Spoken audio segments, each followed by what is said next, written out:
دیکھیے اس کا بھی مسئلہ وہی ہے، اللہ کے نبی کے دور میں لڑکیوں کی شادی ہوتی تھی اور ہمیں ثبوت اور دلیل ایسی نہیں ملتی کہ لڑکی والے بھی باقاعدہ دعوت کھلاتے تھے۔ حضرت ام حبیبہ، اللہ کے نبی کی بیوی ام حبیبہ، جب ان کا نکاح اللہ کے نبی کے ساتھ ہوا تو ان کے ولی کی حیثیت سے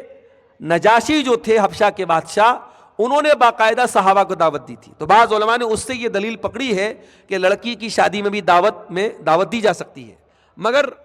کوئی ایسا عام رواج صحابہ کے دور میں نہیں تھا۔ اس سے اتنی دلیل تو ملتی ہے کہ ہاں کوئی دعوت دینا چاہے تو دے سکتا ہے، مگر صحابہ کے دور میں کوئی عام رواج اگر ہوتا تو اور حدیثوں میں بھی اس کا ذکر ہوتا۔ اور آج کے دور میں ہم خاص طور سے یہ دیکھتے ہیں کہ لڑکی کی شادی میں جو دعوت ہوتی ہے، میں بہت سارے لوگوں کو ایسے جانتا ہوں جو باقاعدہ زکوٰۃ کی رقم اتارتے ہیں، لوگوں سے مدد مانگتے ہیں اور پھر وہ 400 لوگوں کو کھانا کھلاتے ہیں اور 2-3 طریقے کا آئٹم کھلاتے ہیں۔ تو یہ تو بہت نامناسب بات ہے کہ آپ زکوٰۃ اتار کر کے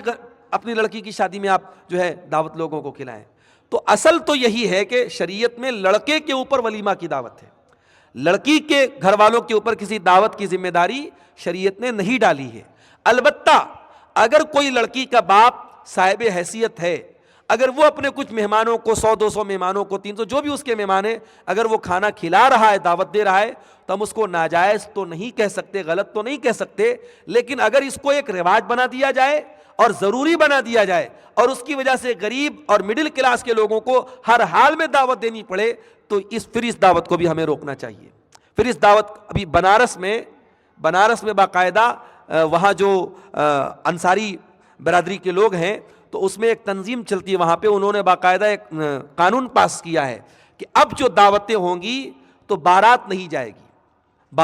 جائے گی لڑکی والوں کے یہاں، اور ولیمہ میں ایک طرح کا کھانا ہوگا اور اتنے برتن دیے جائیں گے، اتنے کپڑے دیے جائیں گے، ایک لمٹ انہوں نے بنائی ہے، جو بہت اچھی بات ہے، کیونکہ آج شادی بیاہ کی ان رسم و رواج کو پورا کرنے کے لیے لوگ قرضے لے رہے ہیں، بینک سے لون لے رہے ہیں، ایک دوسرے سے مدد مانگ کر کے شادی کر رہے ہیں، جو کہ بالکل بھی مناسب بات نہیں ہے۔ تو خلاصہ یہ نکلا کہ لڑکی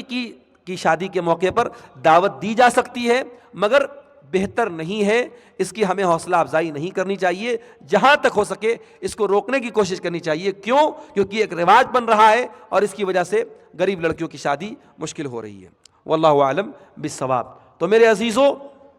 آخر میں مولانا حسین صاحب نے یہ مطالبہ بھی کیا ہے کہ ہمارے مدرسے کے حق میں تھوڑا سا آپ تعاون کی اپیل کریں۔ آئیے، یہ رات کا آخری وقت ہے، آتے جاتے جاتے آپ جو ہو سکے مدرسہ ام سلمہ للبنات کے لیے تعاون کرتے ہوئے جائیں۔ اللہ سے دعا کرتے ہیں رب العالمین آپ کے تعاون کو، آپ کے چندے کو، آپ کے دان کو اللہ قبول فرمائے، اور جو بھی ہمارے بھائی لوگ، اب ہماری ماؤں بہنوں کی طرف سے بھی اگر اس معاملے میں کوئی تعاون ہے تو وہ ضرور آگے بڑھیں اور آ کر کے اپنا قیمتی تعاون یہاں پر بھیجیں۔ یہ مدرسے کا معاملہ ہے، بنات کا ادارہ ہے، یہ کسی